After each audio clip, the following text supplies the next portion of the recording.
Hello hi and welcome back to the video series lecture. इस video में हम बात करने वाले हैं differences among bond markets. Bond markets में क्या क्या डिफरेंसेस है। नंबर वन, इशूइंग टेक्निक्स है। डोमेस्टिक बॉन्ड्स और यूरो बॉन्ड्स में दो तरीके हैं। डोमेस्टिक बॉन्ड्स में सिंडिकेट होता है नेशनल बैंक्स की तरफ से, ठीक है, issued by syndicate of national banks. Then euro bonds में issued through an international syndicate. So domestic में नेशनल बैंक्स के थ्रू होता है और इंटरनेशनल में या यूरो बॉन्ड्स में इंटरनेशनल सिंडिकेट होता है। अब डीलिंग किसका कैसे होता है। यूएस डोमेस्टिक मार्केट में over the counter with some bonds listed on New York stock exchange market makers and brokers. Then European bond market जो है वो एक्सचेंज मार्केट है, over the counter for non governmental bonds है और brokers यहाँ पे involve होते हैं। जापान बॉन्ड मार्केट के बारे में अगर देखेंगे तो over the counter and exchange markets है और ब्रोकर्स भी यहाँ पे अवेलेबल है। देन यूरो बॉन्ड मार्केट भी एक ओवर द काउंटर मार्केट है और यहाँ पे कुछ ट्रांजैक्शन जो है वो एक्सचेंज के थ्रू होते हैं।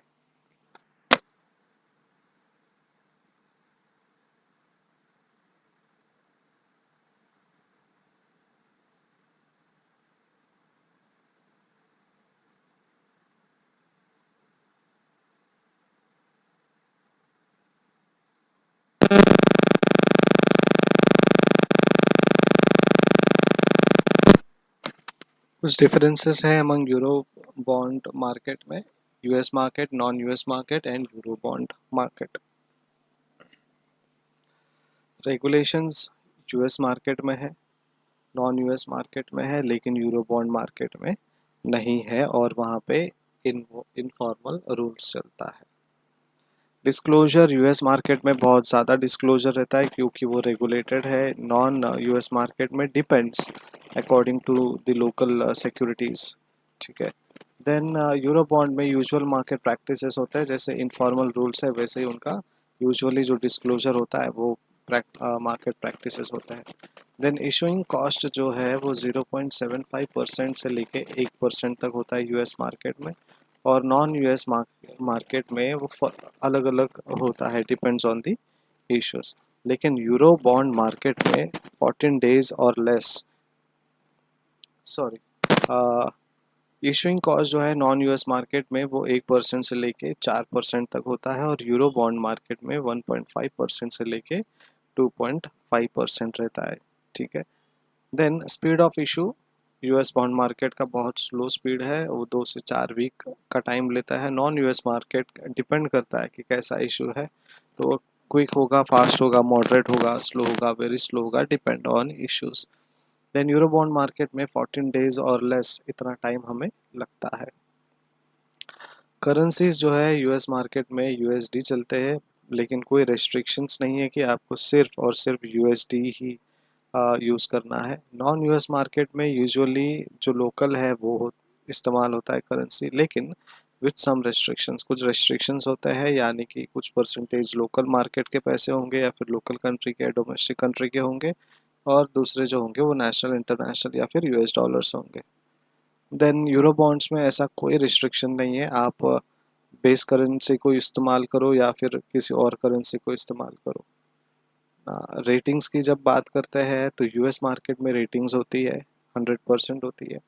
नॉन यूएस मार्केट में डिपेंड्स अगेन कि कैसा इशू है वो। देन यूरो बॉन्ड मार्केट्स में not required but it is common, वो रिक्वायर्ड नहीं है लेकिन उनका वो कॉमन प्रैक्टिस है रेटिंग्स देना। अच्छा, अब बियरर बॉन्ड्स की जब बात करते हैं तो यूएस मार्केट में कोई भी बियरर बॉन्ड नहीं है, नॉन यूएस मार्केट में इन जनरल नहीं है, वैसे होते हैं लेकिन इन जनरल वो नहीं इस्तेमाल करते। और यूरो बॉन्ड मार्केट में 100% बियरर बॉन्ड्स होता है। बियरर बॉन्ड्स मतलब अगर आपको कोई बॉन्ड या पेपर मिल जाए तो जिसके हाथ में लगे उसका, जैसे 10 रुपए की नोट या फिर कोई भी करेंसी है, अगर आपको रास्ते में जाते हुए मिले तो वो आपकी पैसा है, आपका पैसा है। क्यों? बिकॉज उसमें किसी का नाम नहीं लिखा है, उसमें ये लिखा है कि वो जिसके हाथ में होगा वो उसका पैसा या उसके मालकाना हक का होगा। लिस्टिंग की जब बात करेंगे तो यूएस मार्केट का जो लिस्टिंग है वो न्यूयॉर्क स्टॉक एक्सचेंज में होता है, कुछ सम यानी कुछ होते हैं। नॉन यूएस मार्केट के बहुत सारे इश्यूज जो है वो लिस्टिंग होते हैं, और यूरो बॉन्ड मार्केट के जो है बहुत कम लिस्टिंग्स होते हैं। और लिक्विडिटी मार्केट में बहुत ज़्यादा कहाँ है, तो वो यूएस मार्केट में है, और नॉन यूएस में डिपेंड्स अगेन कैसा मार्केट है। और यूरो बॉन्ड में बहुत कम लिक्विडिटी है। Quotations, bonds are usually quoted. Quotations होता है बॉन्ड्स के, जैसे कि cash price is equal to quoted price plus accrued interest. ठीक है, ये हमारे लिए एक कोटेशन वाला प्राइस है। देन कुछ एक्सेप्शंस है, UK bonds gilts with more than 5 rupees 5 years to maturity. ठीक है, एक्सेप्शन है, यूके बॉन्ड जो है वो मोर देन 5 years लेता है मैच्योरिटी के लिए, उसका कोटेशन होगा cash price is equal to quoted price. Then accrued interest है। Bonds also differ in the way accrued interest is calculated. Example, an investor holding a US straight bond for February 1995 receives 30 by 360 or 1 by 12 of the annual coupon, that is 1/6 of the semi-annual coupon. And then Japan, an investor holding a Japanese straight bond for February 1995 will receive 28 by 30 365 of the annual coupon. So इस तरीके से जो annual coupon है वो divide होता है accrued interest के basis पे, और वो डिफर करता है कि जो way of accrued interest calculate किया है उसके ऊपर। देन ये जो यील्ड है वो फाइनेंशियल इंस्टीट्यूशंस क्या करता है, वो पूरा जो अराउंड द वर्ल्ड कैलकुलेट होता है वाईटीएम, वो बॉन्ड्स पे होता है। देन मेथड डिफर करता है हर कंट्री का अलग अलग। सो वाईटीआर या फिर वाईटीएम जो है वो कंपेरेबल नहीं है। देन यूरोप एनुअल एक्चुरियम जो है वाईटीएम यूज़ करता है। ठीक है, यूरोप में एनुअल एक्चुरियम वाईटीएम यूज़ होता है, और वो आईसीएम में रिकमेंडेड फार्मूला के इस तरफ से होता है। देन यूएस इंस्टीट्यूशंस पब्लिश करता है semi annual actuarial yield. Example 12% 210 IBM USD bond है, तो यूएस पे करता है 6% सेमी एनुअल, और इट हैज़ वाईटीएम ऑफ 12% ऐसे, that is semi annual actuarial yield.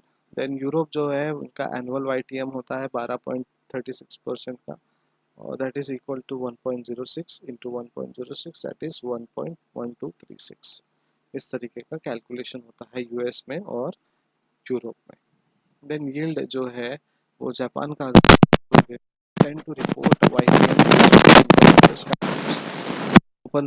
plus 10 sorry 100 minus p upon years to maturity, that is 100 upon p, so where p is the current price of the bond. So this simple yield understands the true YTM for bond price over par. Yield for bonds priced below par. Then a Japanese bond with years to maturity 5 years, C 12% P95.